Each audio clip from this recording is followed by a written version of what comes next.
February 4th, 1943. In the small Lithuanian town of Plunge, a girl is born, destined to make history.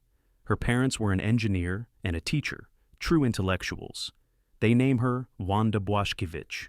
No one knows it yet, but this little girl will one day climb to places where even the most daring men wouldn't dream of going. When World War II ends, her family moves to Wrocław, in Poland. The city is in ruins. They have to start their lives from scratch. But even as a child, Wanda was never one to sit still. Track and field, volleyball. She was always tearing around the courts, jumping, running, competing. She had enough energy for 3 people. And at school, she wasn't just a good student. She was the best. Math, physics.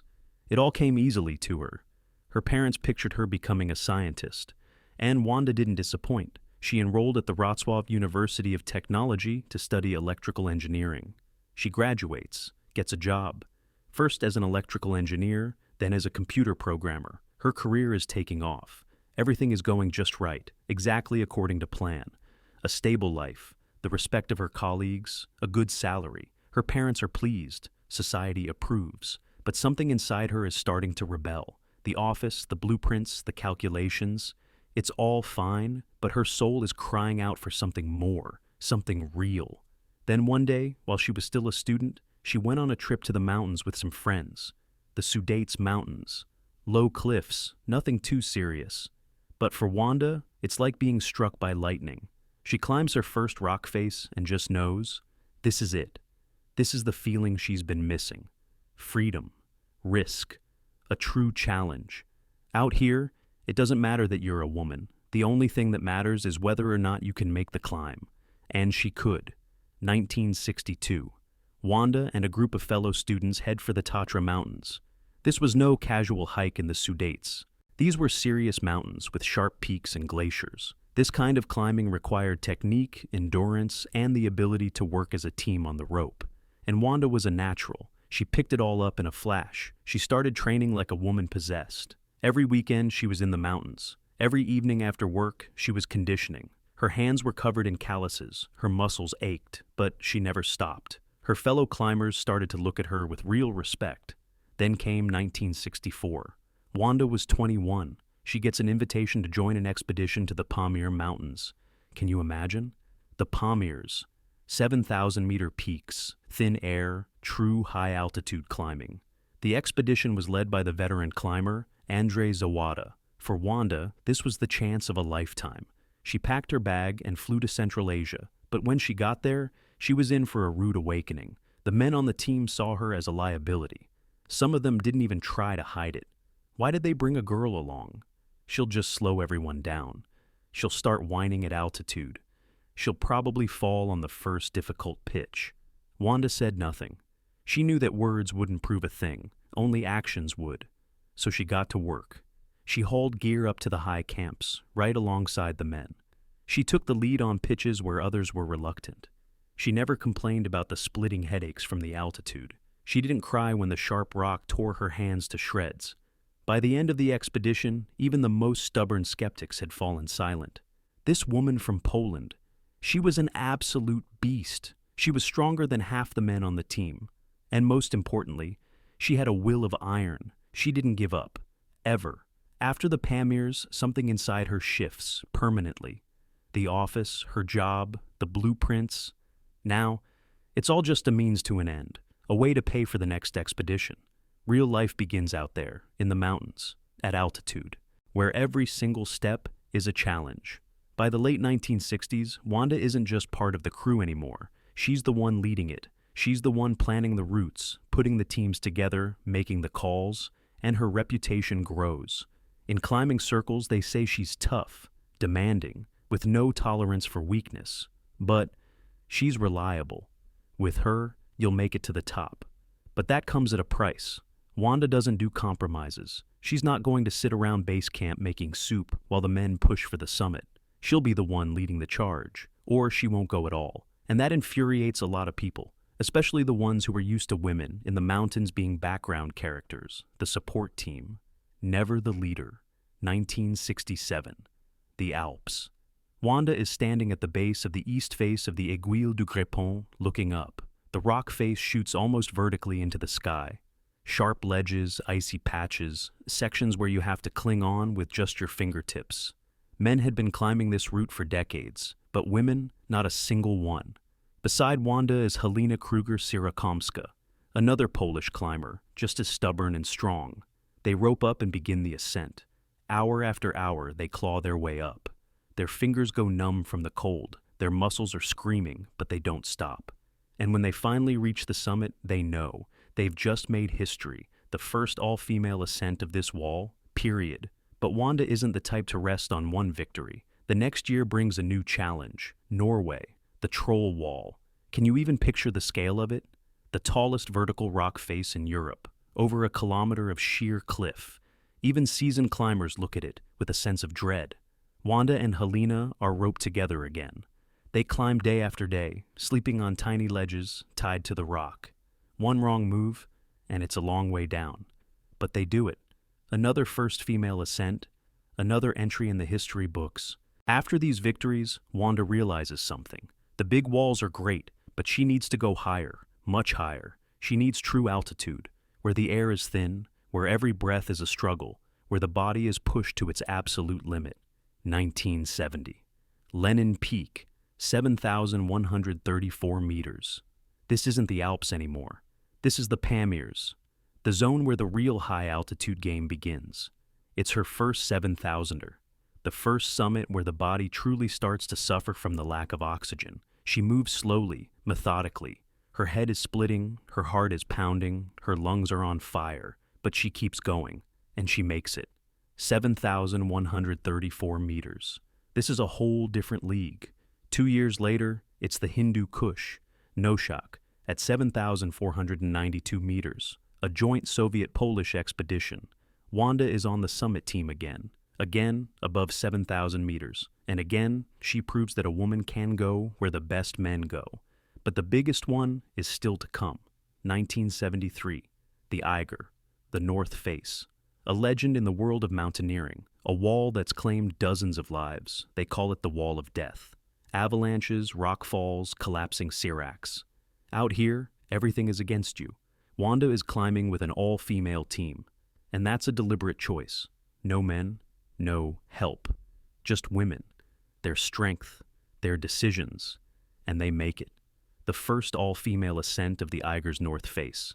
The climbing world is stunned, but Wanda is already looking beyond. The Great Walls are no longer enough. She wants the 8,000ers. But first, there's another milestone. 1975, Gasherbrum 3 at 7,946 meters. A summit no one had ever reached, an unclimbed peak.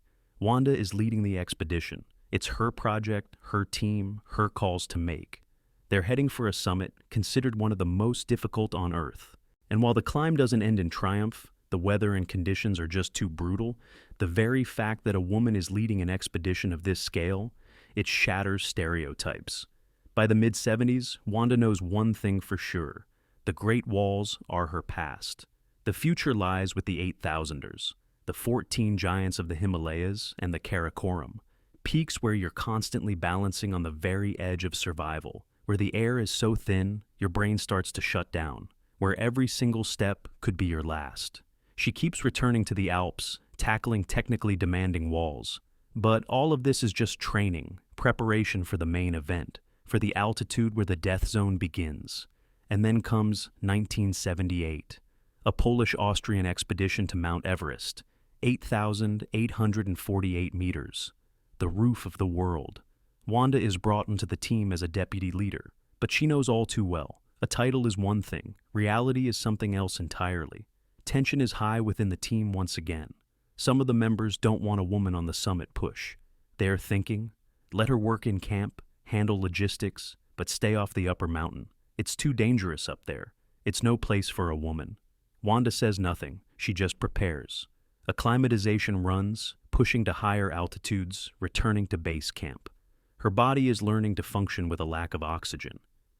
Every cell is adapting to this new reality, and then she makes a decision that shocks everyone.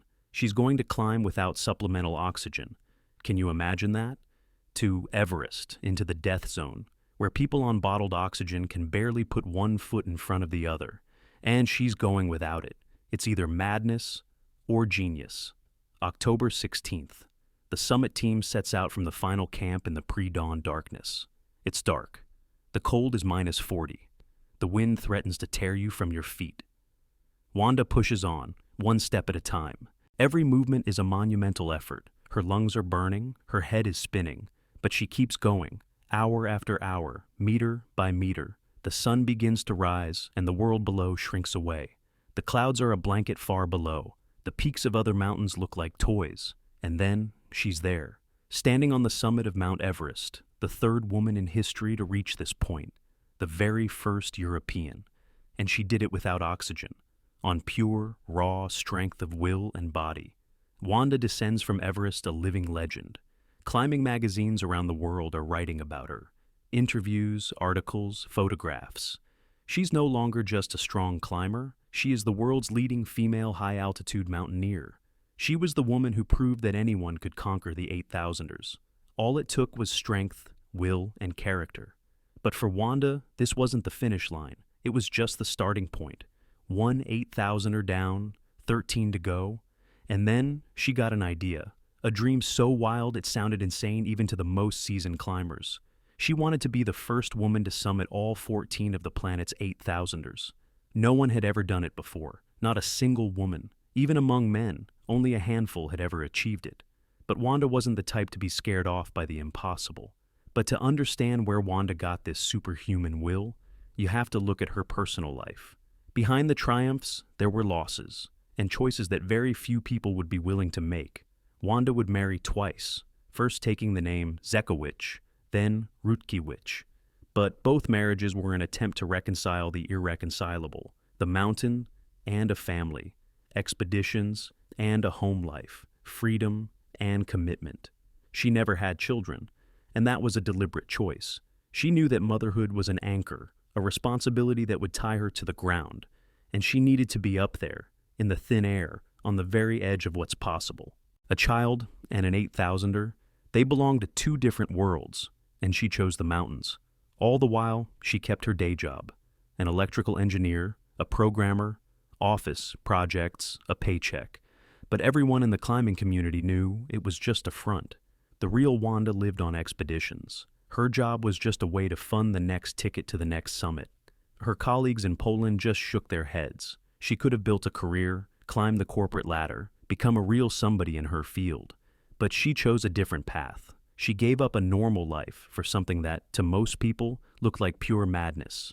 And that choice came at a price paid not just in career and family. Her first husband died. Then, a close friend, Kurt Linz-Kruger, was killed in an avalanche. These are the kinds of blows that would break most people, but they didn't stop Wanda. In fact, they did the opposite. After every tragedy, she went right back to the mountains. It was as if the mountains were her way of dealing with the pain. Or maybe her way of figuring out what was even worth living for. She would later say, "I can't live without climbing anymore. The harder the route, the stronger I become." And that wasn't a metaphor. That was quite literally her life. The mountains took the people she loved, but they also gave her the one thing she couldn't live without. But there was a flip side to that strength. Wanda didn't know how to back down. She didn't know how to stay quiet, and that made her difficult, especially for the men who were used to being in charge. She earned a reputation as a tough leader. Some called her the Iron Lady of Alpinism. Others just called her a bitch. She was demanding, uncompromising, and had zero tolerance for weakness. If someone on the team couldn't pull their weight, she'd tell them to their face. No diplomacy, no sugarcoating. Conflict became a constant in her life, especially when organizing big national expeditions, the kind where committees make the decisions, where you have to negotiate and find a middle ground. Wanda couldn't do that. For her, things were either right or they were wrong. There was no in between. The Everest story from 1978, a perfect example. When they were putting together the summit team, some of the members openly tried to block her from joining. They gathered signatures, wrote letters, and pressured the expedition leaders. Their argument? A woman on the summit would put the entire team at risk. She should just stay back at camp. When Wanda finds out, she explodes. She doesn't ask. She doesn't plead. She demands. "I've had the same training you have. I'm in the same shape. I am going to the top. period. And in the end, she goes, and she makes it, without oxygen, all while the men who tried to stop her are sucking on their oxygen tanks. After that, she makes a decision. No more mixed-gender teams where men get to make her decisions for her. She starts organizing her own expeditions, all female ones in particular. Teams where every woman is responsible for herself, no one looking over their shoulder, no patronizing, no being treated like a child. The Polish climbing community is divided. Some respect her for her iron will, for raising the bar for everyone, but others criticize her for being too rigid, for her lack of flexibility. They say she's impossible to work with, that she puts her own ambition ahead of the team. But Wanda couldn't care less. She consistently champions one idea.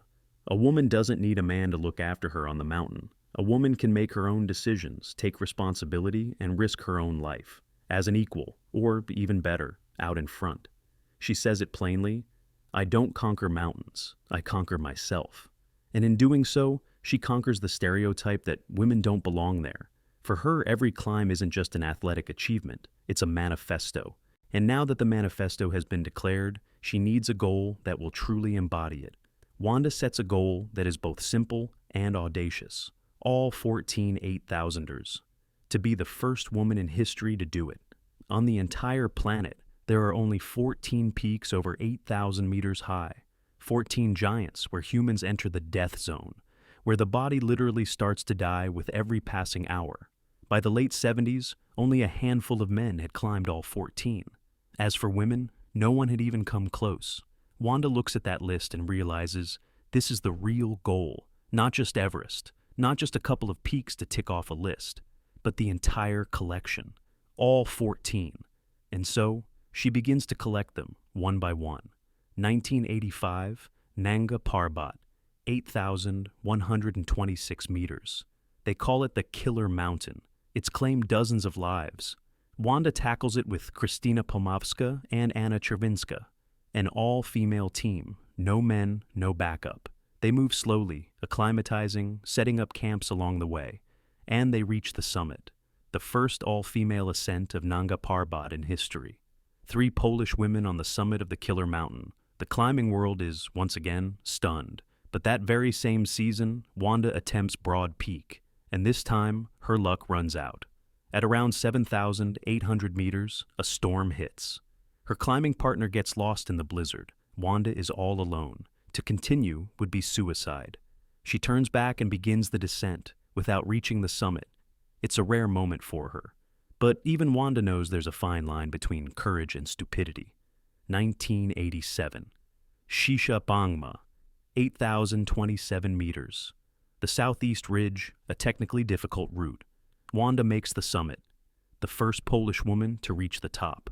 She chalks up another 8,000er for her collection. What followed was a streak. 1989, Gasherbrum 2. 1990, Gasherbrum 1. 1991, Cho Oyu, then Annapurna 1. 4 8,000ers in 3 years. That's an insane pace, even for the men. By the end of 1991, Wanda had 8 8,000ers under her belt, more than any other woman on the planet. She was already a legend, but for her, she was just over halfway there, 6 more peaks to go. Next on the list, Kangchenjunga, 8,586 meters, the 3rd highest mountain in the world. Its name translates to the 5 treasures of snow, but these treasures are guarded by death. Wanda was planning for Kangchenjunga to be her 9th 8,000er, another step toward the complete collection. She didn't know that this step would be her last. But before we get to Kangchenjunga, we need to go back to the mountain that had haunted Wanda for years, to K2. The year is 1982. Wanda is leading a Polish-Yugoslav-French expedition to K2, 8,611 meters, the 2nd highest peak on the planet. But in terms of fatality rate, it's number 1. For every 4 people who reach the summit, 1 dies. The statistics are brutal. They call K2 the Savage Mountain. There are no easy routes. It's all steep walls, ice falls, and avalanches that strike without warning.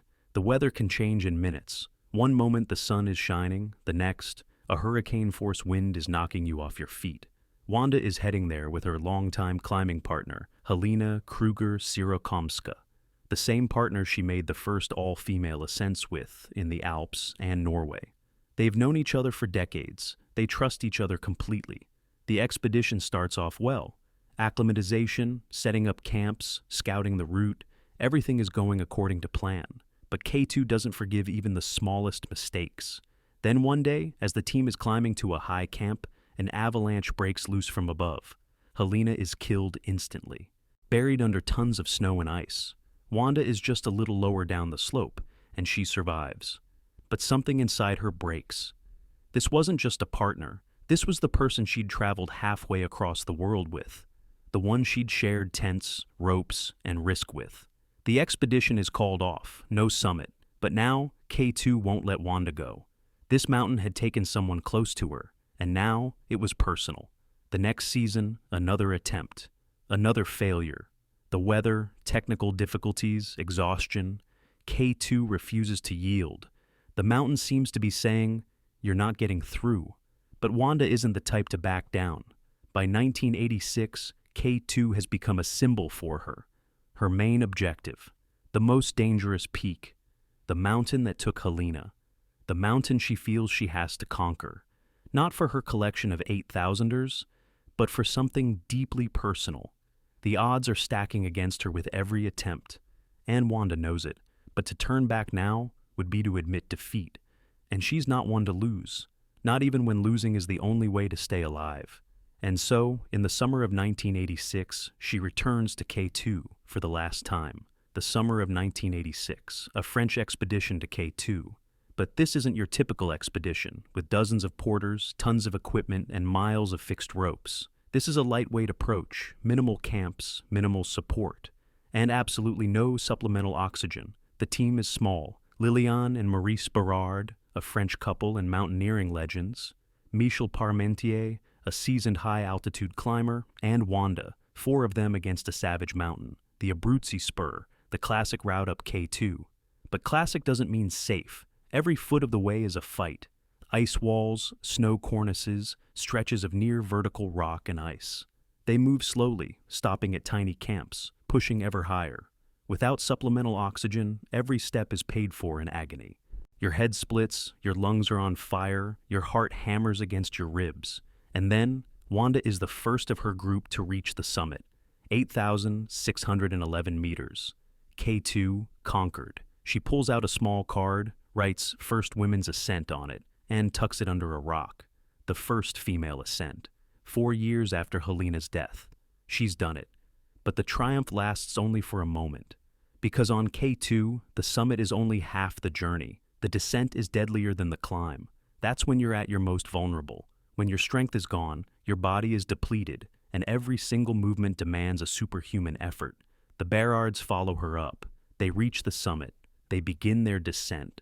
And somewhere on the way down, something goes wrong. Maybe they missed a step. Maybe they lost their footing. Maybe they simply ran out of strength to hold on. Liliane's body is later found at the bottom of the face, after a fall from an immense height. Maurice is nowhere to be found. His tracks simply vanish into the glaciers. It would be 12 years before another expedition discovered his remains, entombed in the ice. Michel Parmentier is descending into a thick fog. Visibility drops to 0. He loses the route. He's wandering aimlessly on the slopes, completely disoriented. His energy is gone. He's ready to just lie down and give up. But then he spots tracks in the snow. Someone has been here. There's a path. He follows those tracks like a lifeline, and they lead him back to camp. Barely alive, but alive. Wanda is making her own way down. Every step is an agony. Her muscles are failing, her mind is shutting down, her vision is swimming. But she keeps going, because stopping isn't an option. If you stop, you freeze. If you freeze, you die. By the time she makes it back to base camp, she's just a shell of her former self. Physically, she's pushed beyond every limit. Emotionally, she's shattered. The Berards are dead. Michelle is alive by some miracle. She can barely stand. And then, the news starts to trickle in from the other expeditions on the mountain. Several teams were attempting K2 that season. 27 climbers made it to the summit. 13 of them died, nearly half. Avalanches, falls, exhaustion, getting lost. K2 was claiming lives left and right. The 1986 season would come to be known as K2's Black Summer, the deadliest summer in the mountain's history. Wanda survived. She had climbed K2. She was the first woman to reach the summit, but the price she paid was horrific. And the question she'd ask herself later, was it all worth it? There was no answer. All that was left was a note under a rock at the peak. First women's ascent, and the bodies of those who never came back. After the Black Summer of 1986, whispers started to spread through the climbing community. K2 and women, a strange combination. 3 women, 3 summits, 3 tragedies. Wanda was the first. She survived. Lilian, the second. She died on the way down. Julie, the third. She died that same summer. For Wanda, this wasn't just a theory. She saw it happen. She was there. She knew these women. And even though no one was talking about a curse back then, the shadow of K2 still fell over her. Every time she set out on a new route, someone would remember, she's that woman from K2, the one who came back alone. Years later, the statistics would become even more chilling. Chantal Maudouin died on Dhaulagiri. Alison Hargreaves died descending K2. Of the first 5 women to summit K2, not a single one lived to old age. But back then, in 1992, as Wanda made her way to Kangchenjunga, she knew one thing for sure. K2 doesn't forgive mistakes, and sometimes it doesn't forgive women. May 1992.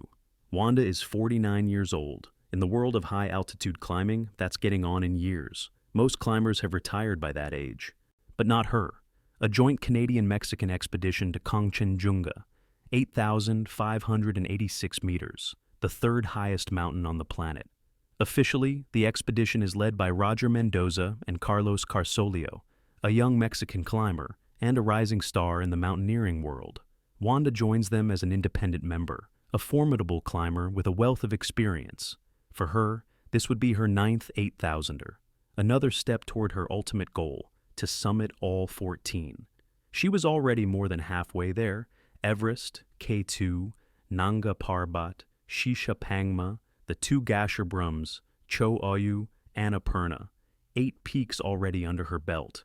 Kangchenjunga was the logical next step. Not the hardest of the remaining peaks, but no walk in the park either. They were taking the northwest face, a technically demanding route, but Wanda had faced worse. The expedition was starting late in the season. That was a risk. By May, most teams are already on their way down. The weather becomes unpredictable. The snow is deep and unstable. The risk of an avalanche grows by the day. But Wanda was used to risk. Over nearly 30 years in the mountains, she had learned to read the weather, to feel the snow, to know when to push forward and when to wait. Her experience was her greatest insurance policy. They make their way up the face, setting up camps. Camp 1, Camp 2, Camp 3. At around 7,950 meters, they establish Camp 4. This is the final stop before the summit push. From here, it's just over 600 vertical meters to the summit. For an ordinary person, that's nothing. But in the death zone, where the air is half as thin, it's an eternity of suffering. Every step is an ordeal, every breath, a battle. Mentally, though, for Wanda, this is just another peak. Number 9 of 14. She isn't thinking that this could be her last. She's thinking about the next 5.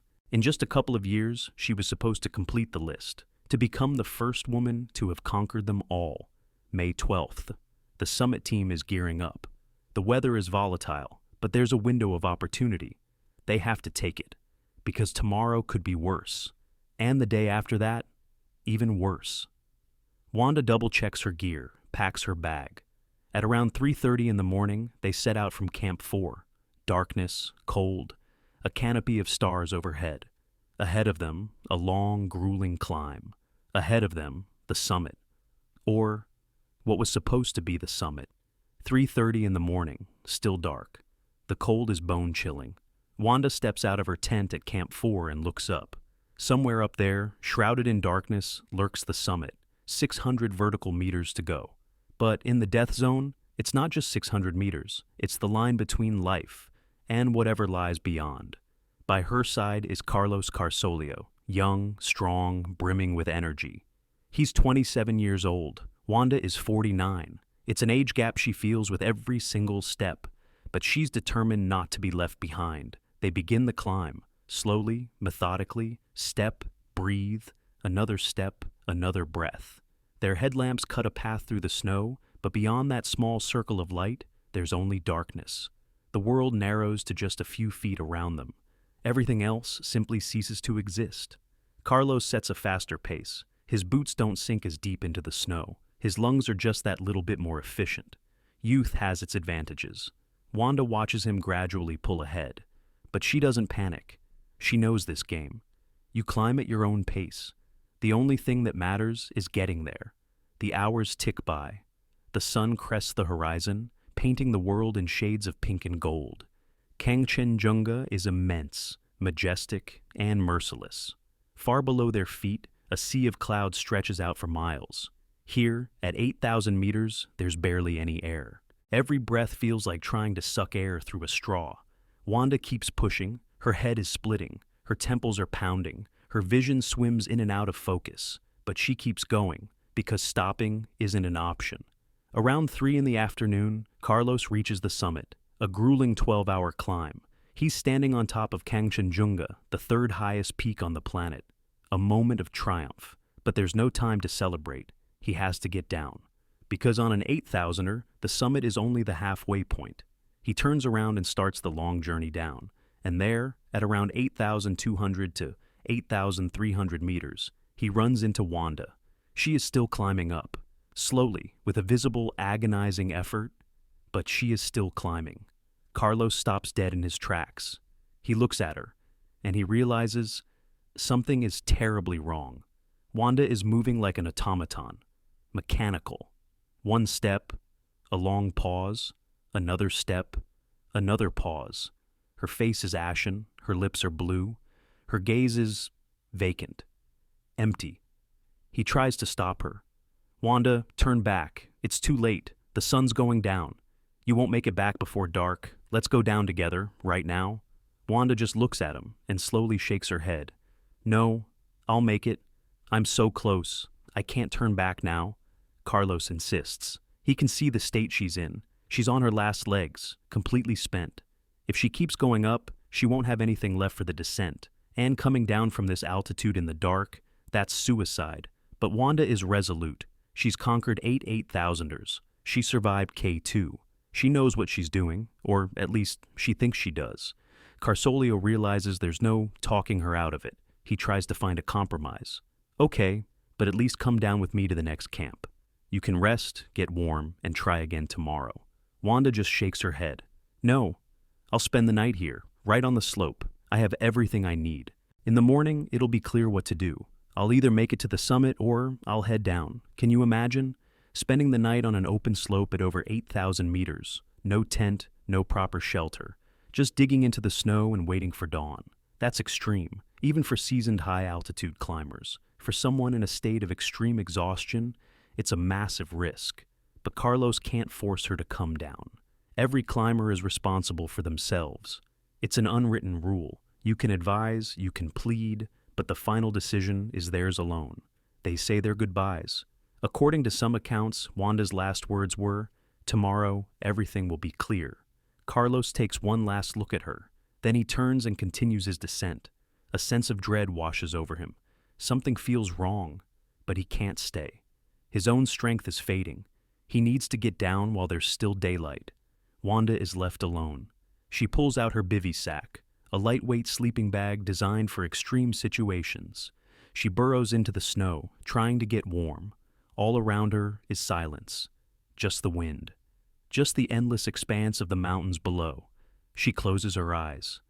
Tomorrow, she thinks. Tomorrow I'll make it, or I'll go down. Tomorrow, everything will be clear. But tomorrow will never come. It's the evening of May 12th. Carlos makes it down to the lower camp, exhausted but alive. He looks back, up to where he left Wanda, but visibility is already poor. The weather is turning. At first, it's a light snowfall. Then it gets heavier. The wind picks up. Within a couple of hours, Kanchenjunga transforms into a white hell. A blizzard sweeps across the slopes, and visibility drops to zero. At over 8,000 meters, in weather like this, survival is impossible. Carlos sits in his tent, thinking of Wanda. She's up there, on the slope. in her bivy sack, in the snow, alone, in a blizzard, with no shelter. The night drags on endlessly. The wind tears at the tent, the snow plastering everything in sight. On the morning of May 13th, the weather calms down slightly. Carlos leaves the camp and looks up. They have to check on Wanda. A group heads up to the spot where she was supposed to have spent the night, the 8,200-meter mark, and they find her camp, or rather, what's left of it. The bivy sack, a few of her things. But Wanda herself is gone. The bivy is empty. Carlos looks around, searching for tracks. Tracks leading up, towards the summit. Tracks leading down, along the descent route. Tracks to the side. Maybe the wind blew her off course, or she took a different path. Nothing. The snow has covered everything. There are no tracks at all. It's as if Wanda simply dissolved, got out of her bivy in the morning and vanished, evaporated into the thin air of Kanchenjunga. The group shouts her name. They scan the slopes with binoculars, trying to spot anything, a bright patch of clothing against the snow, any movement, a signal, anything at all. Silence, only the wind. Mounting a full-scale rescue operation is impossible. This is 8,200 meters, the death zone. Up here, just staying on your feet is a struggle. There are no resources to search the slopes, no helicopters, no rescuers, no rapid response teams. If you go missing at this altitude, you're gone for good. Carsolio makes his way down, but he doesn't leave the Kangchenjunga area right away. He waits, hoping Wanda will emerge, hoping she's alive, somewhere down below, moving slowly, but still moving. He leaves everything she might need at Camp 2. Food, water, fuel for her stove, even an oxygen tank, just in case she makes it back and needs help. A day passes, then another, and another. No sign of Wanda, no signals, no radio calls, nothing. Carlos knows she's not coming back. Something must have happened that night, or the next morning. Maybe she pushed for the summit and fell. Maybe she started down and got lost in the storm. Or maybe she just lay down in the snow and never got up again. Her body gave out, her strength was gone. On the 8,000ers, this is how it happens. People vanish, without a trace, without a witness. The mountain claims them, and they become part of the ice, the snow, part of eternity. Wanda Rutkiewicz, the first woman to summit K2, one of the greatest high-altitude climbers in history, vanishes on Kangchenjunga. Her ninth 8,000er would remain unclimbed, 5 peaks short of the full collection. But the numbers don't matter anymore. What matters is something else. She went to the one place she'd always wanted to be, the mountains, the high places, where the line between earth and sky disappears. And there she remained forever. 3 years pass in uncertainty. Wanda is gone, but her body has never been found. Officially, she's listed as missing. But in the climbing world, everyone knows the truth. She's on Kangchenjunga to stay. 1995. An Italian and Czech expedition is on Kangchenjunga, making their way up the southwest face. And at an altitude of around 7,700 to 7,900 meters, they come across a body. A woman, frozen solid, lying in the snow as if she were just asleep. The first thought, it's Wanda. They've finally found her. For 3 years, she's been lying here on the slope, frozen in the ice. But as they begin to examine her clothing and gear, doubts start to creep in. The labels on her clothes are Bulgarian. The equipment doesn't match what Wanda was known to use. The gear is all wrong. They analyze the findings. And the conclusion is clear. It's not Rutkiewicz. It's likely Jordanka Dimitrova, a Bulgarian climber who also went missing on Kangchenjunga in the early 1990s, which means Wanda is still out there, somewhere. Perhaps her body was swept away by an avalanche. Or she's buried under the snow on a different part of the mountain. Or she fell into a crevasse where she'll never be found. Back in Poland, rumors begin to swirl, strange, almost mystical ones. They say Wanda survived, that she descended the other side of the mountain, was taken in by locals, and is now living somewhere in Tibet under a different name. In hiding, but from what and why?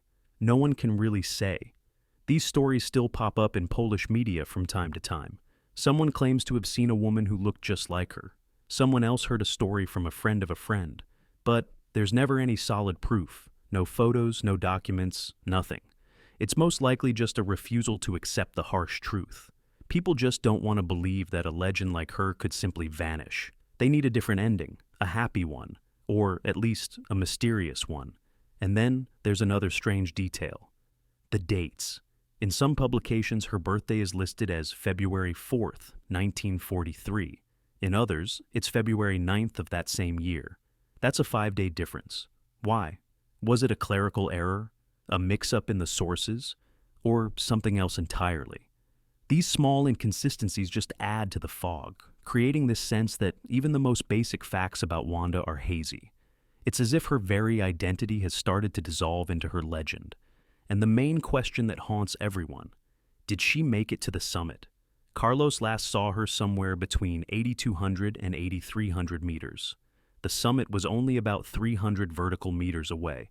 Technically, she could have done it, if she found the strength, if the weather gave her a window, if her body held out. But no one knows. There are no photos from the summit, no witnesses, no notes, the kind climbers usually leave at the peak. Maybe she did reach the top, stood there for a couple of minutes, realized she'd done it, her 9th 8,000er, and then started her descent. And on the way down, something went wrong, or maybe she didn't. Maybe she turned back that morning, realized she didn't have the strength, and headed down. And somewhere on the way, she got lost in the fog. Or she fell. We don't know, and we never will. Kanchenjunga took Wanda Rutkiewicz and never even gave back her body. She vanished into the snows of the third highest mountain on the planet. She became a part of its legend. Wanda's body was never found. But Poland couldn't let her memory fade. At the Mentar's Katedralny in Wrocław, the city where she studied, worked, and left for the mountains, there is a symbolic gravestone, an empty grave, a monument to the woman who remained in the Himalayas.